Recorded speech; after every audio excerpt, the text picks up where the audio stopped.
How to do it. Let me show you how to do it.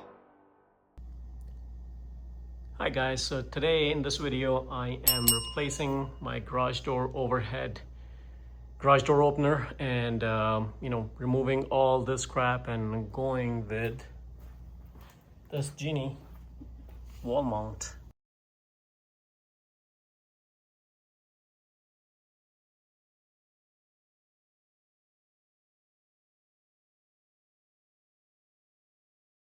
Which goes on the side, on either this side or that side right there.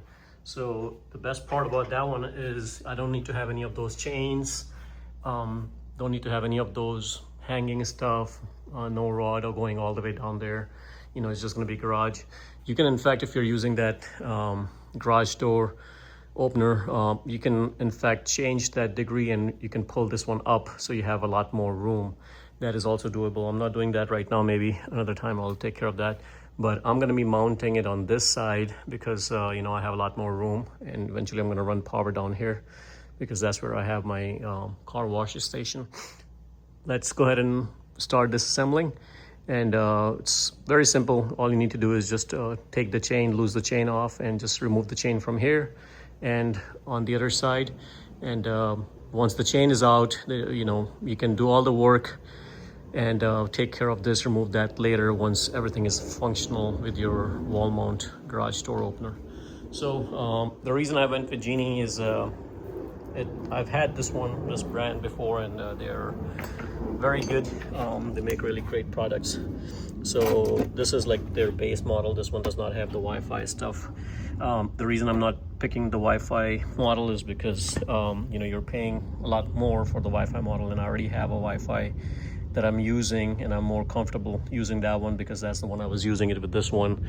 So if you already have a system that you can wire up and make this one a Wi-Fi unit, I would recommend that. In case if Wi-Fi breaks, you can always replace that. If the Wi-Fi breaks in the unit, then not much you can do. So I picked this one from Amazon, and we're gonna get this started. It comes with one side mount. I am in fact using a separate bracket, and it's just nothing, just a bracket that I'm using, and I'm going to be mounting it on both sides. The reason I'm doing that is because for more stability. This thing has a lot of torque, and I just want to avoid any vibration and things like that, so I rather mount it on both sides and anchor it. But a lot of people use one-sided only, so if you feel comfortable, go ahead, use that as well. And this is a coupling that comes with the entire set. So, and I'll show you throughout the video what else comes with it, but this thing is basically mounted, and the way it goes is just slips on. You just tied the end bolts to anchor it down to the shaft, which is kind of like this. So it has two shafts, one on this side, one on that side, and that kind of gives you flexibility whether you want to install it on this side of the garage or this side of the garage. So in my case, since I'm going to be mounting it on this side, that's the reason I mount this bracket right there. You want to make sure your rod is long enough that it goes at least 1 inch. So the reason I say that is because look on this side. As you can see, my rod is sticking out, and it is 1 inch, but it might be too close. So what I did was, I knew I was going to get this someday, so I had pushed my rod while I was tightening my spring. I pushed it out a little bit on this side, so I have a little bit more slack on this side, because I knew one day I was going to replace that motor and do this particular job. So that's the reason I have a little bit more on this side. But if you don't have a lot of room, your rod is short, you can release the tension on the springs and kind of move it out. I have another video on that. I'll leave a link in the description below, how to do the springs or undo the springs, and then it's pretty easy to move the rod out. So you can see I have a lot more slack. You just want to make sure you have at least 1 inch on this side so your motor can grab onto it. So I have plenty. My 1 inch will be almost this much. So with that, I'm going to go ahead and mount this, but before I mount this, I'm gonna have to close the garage, disassemble the chain from there, and all that stuff. Now, once you disassemble the chain and stuff, you wanna make sure that your garage door is balanced. And balance, I mean, you know, that is even from both sides and is holding up, you know, the spring is strong enough and you have the proper torque on the springs that the garage is holding up without you holding the garage. So once you should be able to just lift it up by hand and easily lift the garage. So in my case, I know my garage door is balanced because I did that just recently. And again, check out the video in the description below. So let's go ahead and start the work. Okay, so as you can see, I removed that chain from here and all this is disconnected. I also disconnected all my wiring, everything from the bottom. At this point, everything is ready to be taken off. All you have to do is just remove those two bolts that you see right over there. Those two bolts come off and that takes the rail off. And you don't really need to remove any of the other stuff. The springs, don't touch them, only remove that bar. And once you have the bar removed, there are two screws over here. The bar will come off and then you can disassemble all this and this will come down. Now let's get to the installation of the actual Genie garage door wall mount. And quite frankly, it's very simple because you don't have to do anything crazy or unsafe because the spring work is already done. One thing I would highly recommend at this point, once you remove everything, is lift your door by hand, and you should be able to lift it up easily, and it should stay in. So do a balance check. There are plenty of videos out there. I'm not going to show you how to do a balance check on this video since we are focusing on the installation of the wall mount, but highly recommend checking all those things before you start. So imagine your door is perfectly balanced and everything is good. Now you're ready to do the installation. I would recommend starting with the beam connectors. So these are the sensors kind of that are safety sensors. So in case if you were to pass by, you know, if you're walking through, the garage door won't come close on you. And you can use the existing wires. The only problem with using existing wires is you're probably gonna have wiring running over here, or you probably have wiring going above your roof and it's probably coming out from there. So at this point, you know, you're probably better off running new wires. I ran new wires all the way. So all you have to do is run a new wire from here, run it all the way to where you're gonna mount the controller. Same thing over here, you know, just run a new wire and run it by the controller. Now, what I did was mount this thing on the stud. So your old ones are probably going to be like these, you know, the clips, which you can literally yank it out. They're kind of like holding on to this, unless you have the wall mounted one. And then all I did was measured from ground to up here, and it has to be around 6 inches. So what I did was I did 7 inches right here, and I just put my mark and drilled some holes and mounted this thing. Connect the wires, just make sure you remember. So what I did was I connected the black wire towards the inside. So I just remember, hey, the black one goes inside, the white wire goes outside, black and white goes inside.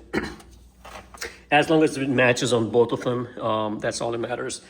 Once it's connected and powered on, one of them will be green and the other one will be red. So let me show you. So don't panic if one of them is red. Basically, this is the transmitter end. This guy is the transmitter end, that one is the receiver end. The way you tell is if you block this, you're gonna start seeing it blinking. So that means everything is in line and it's working.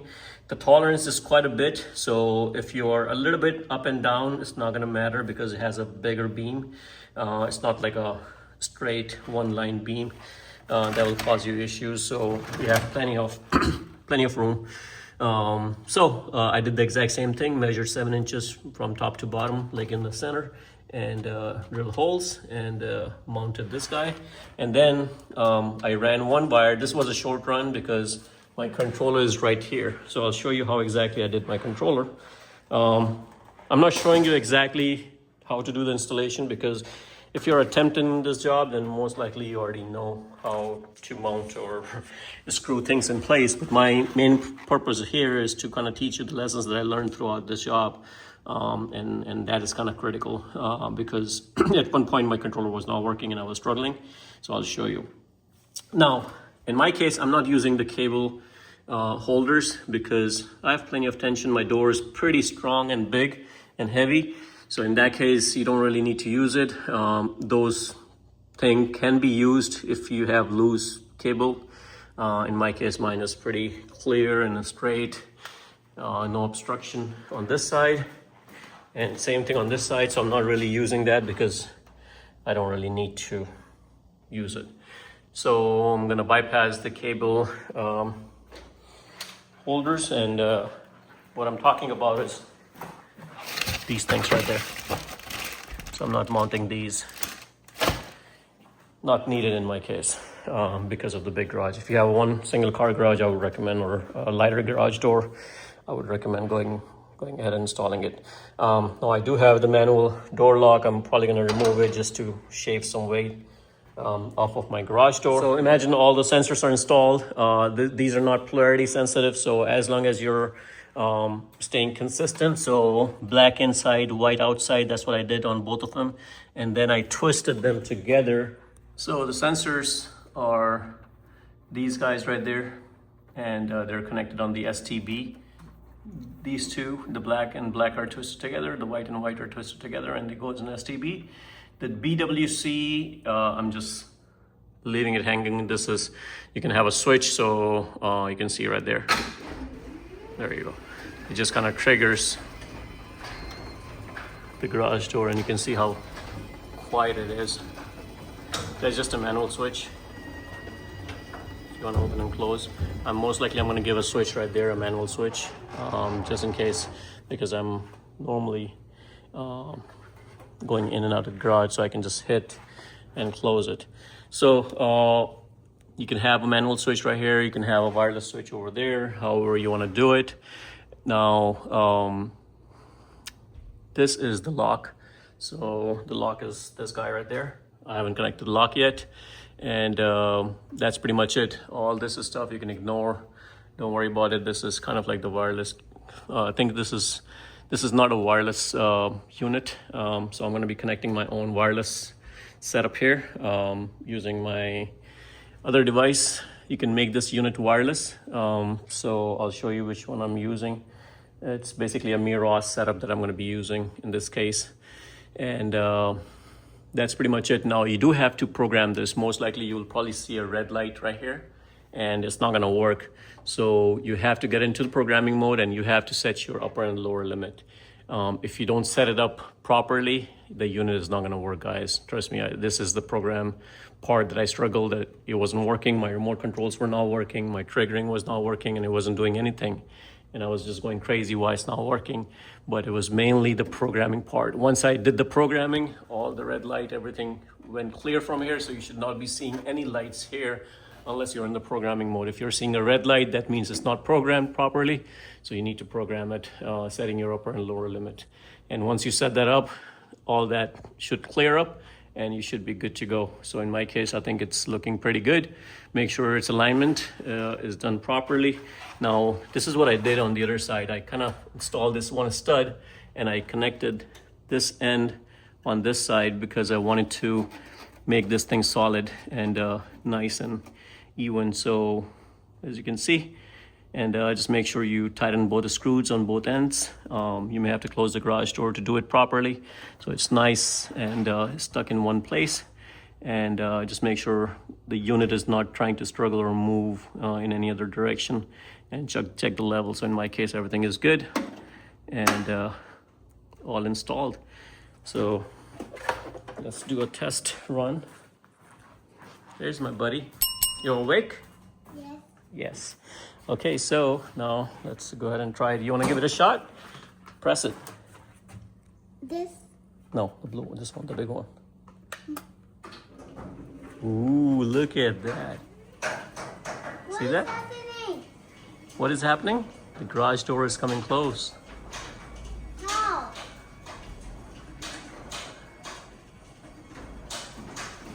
There it is.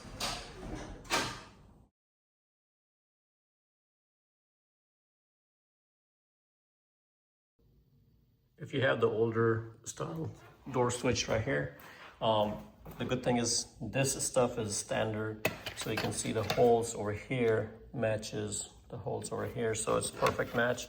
So you can use the same box that is pre-installed. You can just push these wires inside and you can mount it on here. So you can just leave one of the screws on top, slide it in, and the other one will screw right here. So this one you don't need to remove anything, you just hang it and screw the bottom one. Here you can see I put a screw right there, and it's all good to go. So I'm gonna go ahead and put the batteries and connect it, and this is all ready to be used. Okay, the light installation is very simple. So all I did was put 2 screws 7.5 inches apart, and that fits right into the hole, and just plug it in. So this is my old location where the actual old garage door opener was, and I just installed it over there and plugged it right there. And you can control the light right from here. It's all controlled by Bluetooth, and it's that simple. Here's the final installation. Well, kind of partial because I still have some stuff to do, but at the bottom, this is the wireless controller that I'm using. There's another video I have. I'm going to leave it in the link in the description below. In case if you have a version that does not have Wi-Fi, you can use something like this, and just connect it right. It works flawless, and it also gives you indication if the garage is open or closed. That's kind of like a magnet right there that kind of knows when the garage is closed. And that's pretty much it. There's a cover that comes with it that you can mount at the very bottom once you're done with the wiring, and you can route the wiring on the back side and just kind of tuck it in. So clean installation. I still have to have these 2 power cords coming in, and eventually they're gonna go away because I'm gonna have to mount a power strip right there. That's another project that I'm gonna do. But once I have that, all that is gonna be cleaned up and plugged into the power. Okay, so here is this thing mounted. This is the lock, and you can see I just used an existing opening and I just drilled 2 holes, and that's it. Easy peasy. So that's all you have to do, is just mount it with the hardware that was supplied, and I just wired this. These are polarity sensitive, so just make sure you wire it the way it tells you, because if you open this, it tells you the color of the wires. Let me see if you can see that. There you go. So just make sure you wire it the way it's described. And here is the switch. I did include a switch, so in case if I ever need to operate or open the garage door right from here, I can do that. Close it too. And here you can see if you see any obstruction, it starts to blink. So that's an indication. If it's solid red, that's an indication that it's communicating with the transmitter right there. And that's it, guys. I'm gonna do a final open and close so you guys can see. The noise level is just close to none.